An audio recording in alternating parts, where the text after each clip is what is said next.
നമ്മളെങ്ങോട്ടാ പോന്നേ?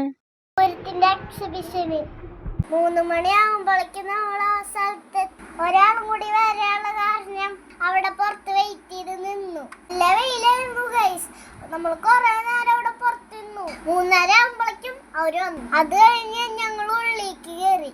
പിന്നെ കണ്ടത് മൊത്തം അടിപൊളിയായിരുന്നു. കുറെ കമ്മലുകളും കുറെ മിഠായും കുറെ ഡ്രസ്സുകളും അങ്ങനെ കുറെ സാധനം ഉണ്ടായിരുന്നു അവിടെ.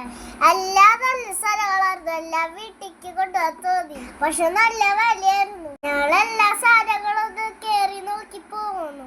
അതേ ഗൈസ്, ഈ കട കണ്ടവന് കയ്യൊന്ന് വിട്ടു പോയി. ഞാൻ അവിടെ സ്റ്റെക്കായി. പിന്നെ ഞങ്ങള് റൈഡിൽ കയറാൻ നോക്കി. പക്ഷെ ഒന്നിന് മൂടുണ്ടായിരുന്നില്ല.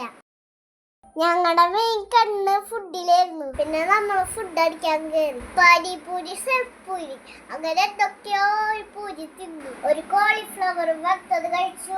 പിന്നെ ഐസ്ക്രീമും കഴിച്ചു. എല്ലാ ബൊമ്മകൾക്കും ഞാൻ സീക്കണ്ട് കൊടുത്തു. പിന്നെ എല്ലാ സ്റ്റോളിലും കയറിയിട്ട് കുറെ ഫോട്ടോ കൊടുത്തു. ഫേസിന്റെയും പോപ്സാഷിന്റെയും സ്റ്റാളിൽ കയറി കുറെ ഫോട്ടോസ് ഒക്കെ എടുത്തു. ഞാൻ പിന്നെ മെയിൻ അല്ലേ, എല്ലാത്തിനും ഫോട്ടോ എടുത്തു. അപ്പോഴേക്കും എനിക്ക് നടന്ന് വയ്യാണ്ടായി. പിന്നെ നമ്മള് പുറത്തേക്ക് ഇറങ്ങി. സാമ്പിള് തുടങ്ങാറായിട്ടുണ്ടായിരുന്നു.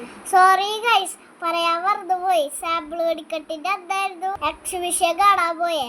ഞങ്ങള് വേഗം നടന്ന് വടക്കുന്നാടിന്റെ മുന്നിലെത്തി. പിന്നെ അങ്ങോട്ട് സാമ്പിളിനുള്ള വെയിറ്റിംഗ് ആയിരുന്നു. ഞങ്ങള് സാമ്പിള് കാണാൻ 6:30 എത്തിയത്. പക്ഷെ 7:30 തുടങ്ങിയത്. ആദ്യം തിരുവമ്പാടിയുടെ വകയായിരുന്നു.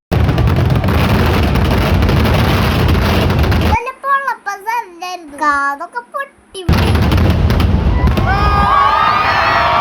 തിരുവമ്പാടിയുടെ കഴിഞ്ഞിട്ട് അടുത്തത് തുടങ്ങാൻ പിന്നെയും ലാഗായിരുന്നു. പാർവേക്കാലത്തെ തിരികൊളത്തിയത് 8:45 നേരം പോസ്റ്റ് ആയിരുന്നെങ്കിലും 2 ഭാഗത്തിന്റെയും വെടിക്കെട്ട് അടിപൊളിയായിരുന്നു. അത് കഴിഞ്ഞ് പൂവാറായപ്പോ നല്ല തിരക്കായിരുന്നു. ഞങ്ങള് ചെറിയൊരു ഐസ്ക്രീം കഴിച്ചിട്ട് 10 മണിയായപ്പോ വീട്ടിലെത്തി കിടന്നുറങ്ങി ഗൈസ്. അപ്പൊ അത്രയുള്ള.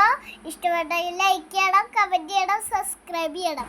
അടുത്ത വീഡിയോ ആയിട്ട് കാണും വരെ കാത്തിരിക്കും എന്ന് നിങ്ങളുടെ സ്വന്തം ആമി.